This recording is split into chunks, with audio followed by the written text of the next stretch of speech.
Same day, different hour.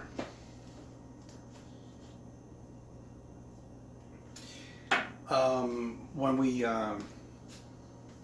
went through this bullshit with NASA back in '69, and their mission stopped at '72, they were traveling at 25,000 miles per hour in space to get to the moon, which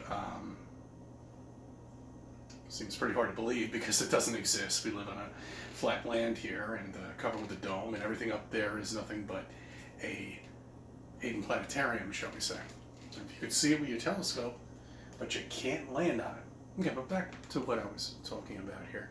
The one thing I find amazing is they have all these launch rockets that can just power out of the gravitational pull of Earth, go through the Van Allen belts, which is deadly, by the way, break away from the gravitational pull from Earth, which is amazing, but yet they still survive, no problems, and then they come back in. But my question is, how do they stop when they get to the destination and they want to go to? Because at 25,000 miles, that's a lot of speed. I'm looking at some other things here that, the pictures of Jupiter and Saturn, and because I know some people will say, oh, the gravitational pull of the moon is only a quarter of Earth, blah, blah, blah, and all this other nonsense. Bullshit! Okay? You can't stop in space if there was space that existed. What are you going to stop with? Rockets that don't work in a vacuum? How can you stop? You would crash land into this rock at the speed that you're traveling at and vaporize. What about, okay, let's put away the moon.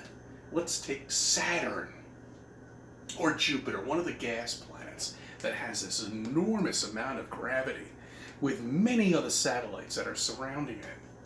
And and not only that, some of these probes that were on these ships, apparently I think they were traveling at like millions of miles per hour. Some stupid, forget about the number. Let's just still work with 25,000 miles per hour. Okay, and you're gonna stop at what speed, at what rate, and where are you going to actually slow this ship down, this probe, shall we say, where it's not going to make contact with Saturn with that gravitational pull, which you can't possibly ever know because we haven't dug down and we know nothing about gravity when it comes down to a gas planet, which I never understood that. I questioned that when I was in high school. I never understood how something that has gas in it can actually have gravity, and there's nothing like a core or anything, and is it the size of Earth and it's just all gas? It just never made any sense to me. I questioned it back in high school, then I didn't become a flat earther until many years ago, but still it never really made any sense to me in high school with these gas planets. But I mean, think about it. Think and wake the fuck up. I got something else to say. Well, I'll put that out tomorrow.